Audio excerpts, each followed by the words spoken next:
Додека ми се јавија од едно списание за туризам. Пред неколку години ми правеа интервју во истото списание, нешто беше како сподели некој твој впечаток во врска со некој ресторан. Интервјуто им го каснев на луѓето можда месец дена. Онака, по еден момент почна да ми се јавуваат како што направи со интервјуто, дали ги одговори прашањата, да не ти ги пуштивме прашањата, дали има некој проблем со мејлот. Дури непријатна ситуација, кај се нафатив, си рекол за ова интервјуто, то однемање време, буквално од некоја немарност не успевав да ги одговорам прашањата. Океј, на крај ги одговорив онака од прва, без некое посебно размислување, некој впечаток што ми има остаено некој ресторан и ја раскажав цела случка што ми се случи во текот на денот и така, едноставно тоа го напишав и толку им го пуштив. После година и пол, можда две, толку време помина од тогаш, ми се јавува уредничката на списанието, ми вели: здраво Маријан, сега само што правев муабет, ми вели: сакаме да те активираме како колумнист во списанието, што ме зачу. Толку пишувањето јас го немам презентирано пред мојата публика. Луѓето ме знаат најмногу по клиповите на интернет, дел од публиката ме знае од театар. Додека бев на факултет, пишев поезија. Значи имам над 150 песни напишано. Не е тоа некоја поезија, не знам каква, али сакав да пишам. Беше како нагон некој. Седни, напиши некоја песна. Многу уметнички некако настроен бев тој период, али небитно. А сега само што завршив со работа, сатот е 2 без 10, Анета ми пушти список да одам до супермаркет да купам некој работ. Кога ќе одам во супермаркетот, јас ги купувам сите работи и успат ми стигат пораки. Земи пелени, влажни марамчиња. То пелени влажни марамчиња за огнен, не знам, можда еден шлепер имаме потрошено. Еден апел до државата да субвенционира пелени за бебиња. Одам до супермаркет, а после тоа сакам да одам кај Аце во станот. Тоа е тоа импровизирано студио каде што ги снимавме сите клипови, кај што настанаа клиповите, па сакам да видите кај е станот, на кој начин беше снимањето, да го видите платното. За жал, столот на кој што снимавме, тој искршениот стол, цел што беше излупен од сите страни, тој веќе го нема. Пред 2 месеци негде го фрли дори столот и само ми стигнува на Вибер фотографија негде на кај 1-2 ноќта и ми вели: денес е тажен ден, ми пиши: денес е тажен ден, столот веќе замина на буниште. Ќе одам таму, ќе видите во позадина како настануваат клиповите. Ајде.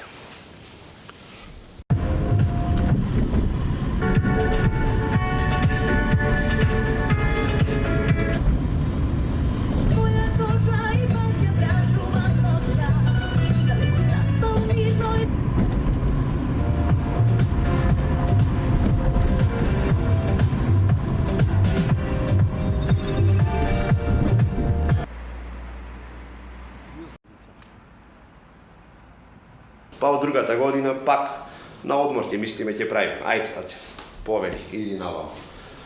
Тоа е тоа, го снимивме, после еве го платното. Иначе ова е платното за кое што збораме и што ни заврши огромна работа. А ти текнува колку време мислевме за тоа што да има позадина?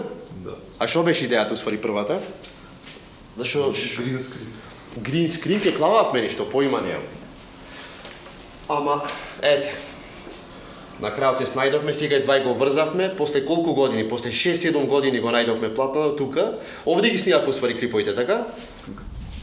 Овде, вака чисто сврти една ретроспектива што има на располагање. Што е на куклата онде? А се жопреш матен си, брат. Од представа е куклата, така мислам, така? Не бе поклон за роден ден.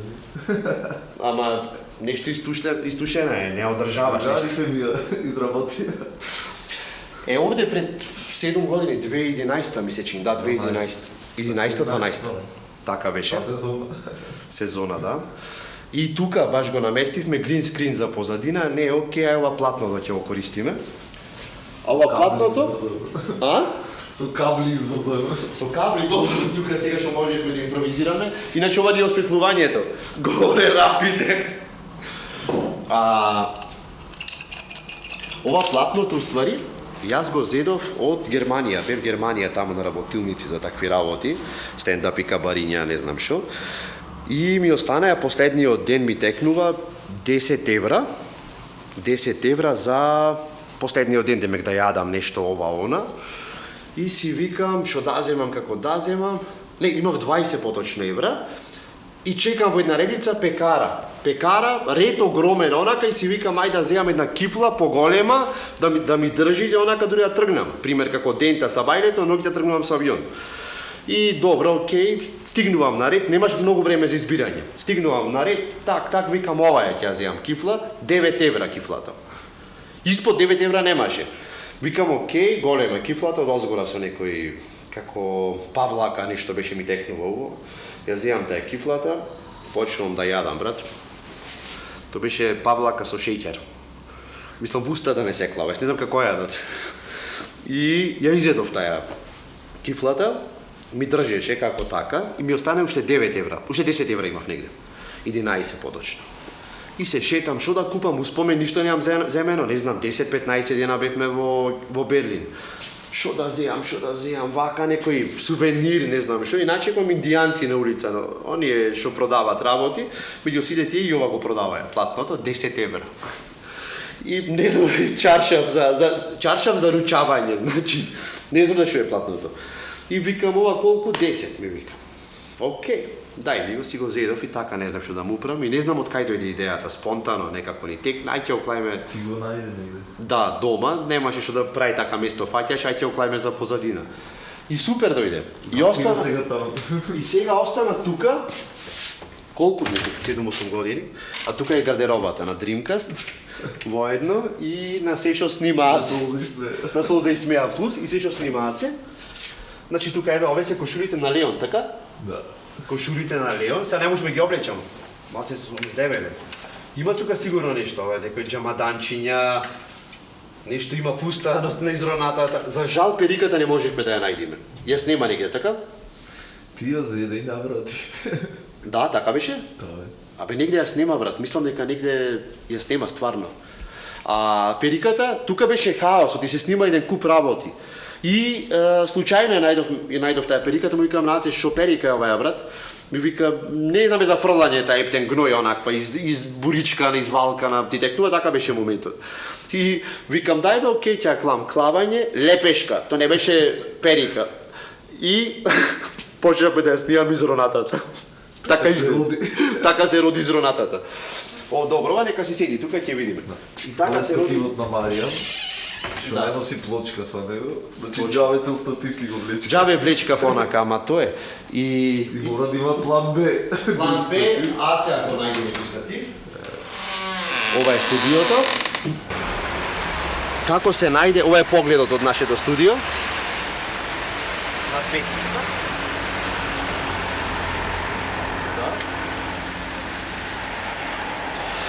Како се роди Бодлер?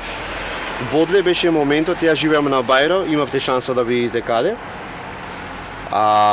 Се враќам со колата на татко ми. Татко ми за колата пицајзла. Значи кога купивме 3 дена не спиеше, седеше в гаражи и ја гледаше. Кола. И се враќам и нешто кочам и еден од комшите вика постар комшија вика абе бале види нешто синти со колата го гледам кочи овде прај нешто како едно дотркало да не кочи како што треба, јас се разбирам, познавам. Татко ми рипна, ми вика што е работата, нешто колата си ја расипал. Нова кола земена, сега вика ќе до ела вамо брзо. Зедовме колата. Се засили да ја провери дали кочи, со цела сила, гази кочи, гумите квичат од сите страни. Абе неверојатно нешто, онака пепел. Јас изнервирав скроз. Ја викам ко слуша сите, кој ги слушаш сите, не ме интересира, што сакаш, прај замина. И ме изнервира комшија. А тој комшијата е како комисија, гледа и проверва дали кочели сите гуми. А нова колата, кочеа значи гумите, но беше доволно. Можеат се.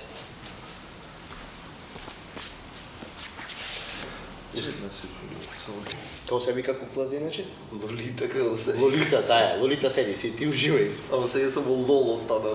Почнав да ги снимам клиповите. Два снимив. Свадби, не знам, глупи луѓе, нешто појма нема. Ги снимив и на некоја онаква трајал верзија, нешто ги монтирав, хаос, катастрофа и после се начекавме негде кај Јагода овде, Битола, кај офицерскиот дом. И што беше муабетот? Ти што ти реков имам камера да сними бе? На хада истите. Да, и така почна цела работа. И само позадина беше хаос буквално. Од трчање, снимање, пишење сценарија, држ не дај. Па почне настапите во живо. па настапи во живо, Па сега. кола монтирање. Леле, па в кола имаше монтирање, тоа беше многу јак момент. Текнува дека беше многу тензично. Заради тоа што закажувавме, например, во вторник има нов клип. Ние не можевме да пристигнеме заради тоа што многу време и за снимање, и за монтажа, за смислување на работите, како ќе види, што ќе види. А се беше заложен за се буквално, за снимањето и монтирањето. И ми текнува дека во еден момент снимавме така попат. Одевме и се монтираше батеријата, колку ќе издржи толку. Еднаш негде постиравме, негде го аплодиравме и нешто се блокира. Кај некој од Скопје. Кај Никола, мислам дека бевме, да. Дома бевме само да оклајме да се аплодира и готово. И бегаме. Клаваме се супер како што треба и во еден момент гледаме дека не е успешно Да, клавање. чекај, се збораме за 2012, немавме интернет толку достапно. Да, уствари беше Требаше да чекаш 6 сати. да, ужас. И тогаш пробавме да, кога сме кај заработувачката, да ни плаќа YouTube и апликира. И го блокирам. Ти му пиша писмо нешто беше моја? Не, ти нешто правеше и го заева и толку. Значи, Не јас сум успеавме само да за такви работи. Нешто ни врати оттаму како од Македонија не смееш и не можеш да заработуваш, значи 2011-2012. И не пробај поќе. Не пробај поќе на црната листа си. Нешто не кладе на некоја црна листа. Клип дека требаше да извадиме ТВ серии, врска немавме од ТВ серии и по телефони. Ало, дај ме кажи од серијата дека го се Да, дека ми се јавувам, нешто во 11 ноќта во 12 спие жената. Мама, кажи, гледаш турски серии? Гледам, тие тогаш некој Али Риза оде, Шефкет, шефкет, онака. И викам, кажи некој лик од овие. Текнува клипот Нова година. Дали текнува како го снима? Свелката. Јас плюс представив театар спремав. Аце хаос, работи ваму, таму. Никако не можеме да се договориме, да се спремиме точно онака. И беше опцијата само во 3,5 ноќта. Ти текнува за тоа? Спие јас. 3,5 ноќта. Јас тука во еден момент вака заспивав, одев до WC да се исплакнам со вода, да се отрезна малку за да можам да зборам, до толку бев уморен. Заради тоа што настапи плюс во живо, трчање, хаос беше. И во еден момент зборам и викам, Аце, добре, и те, вака од спиење на апарат беше заспан. На апарат беше скроз. Неверојатно нешто. Збори. Зборај, да, супер е, зборај. И јас кога стигнав дома, не бев свесен точно што имав кажано. Не се ни сеќав и другиот ден му реков Наце, дај молим те видиш што имам зборано. И се имав некој сценарио, ма не се сеќав што зборам, а толку бев уморен. Ама и притисок ни прави, ајде до кај клипот. Да, огромен притисок, уствари. Тоа што бевавме во вторник и во петок него. Почнавме ние амбициозно по 3 да објавувам. Не бе, по 2 недел. 2 неделно беа? 2 едно време, 2. После еден. 2 и по еден. После еден месечно. Столчето пред некој месец Да, заврши в Ѓубре. ѓубре заврши. Тука за фрлање и Маријан го седна на него и тука што си снимавме, си се докидваше. Се кинеше, се искаше Паѓаше. цело, да. Во одреден момент вака само како на ќошот седев. Малку и толку. Имавме тука каса за столчето на Маријан. Да, кој идеше пари оставаше за се купи. Дури имаше на интернет некој како ни Да. дојдете нега од Штип, не знам, не ми Да, текнува дојдете сам, столче ќе ви дам. Дојдете ќе ви дам столче и престанете да снимате за тоа. Не губи надеж. Саш да видиме дали снима уште. Снима. Да? Па добро. Тоа е тоа. Тоа е тоа. Што да кажам?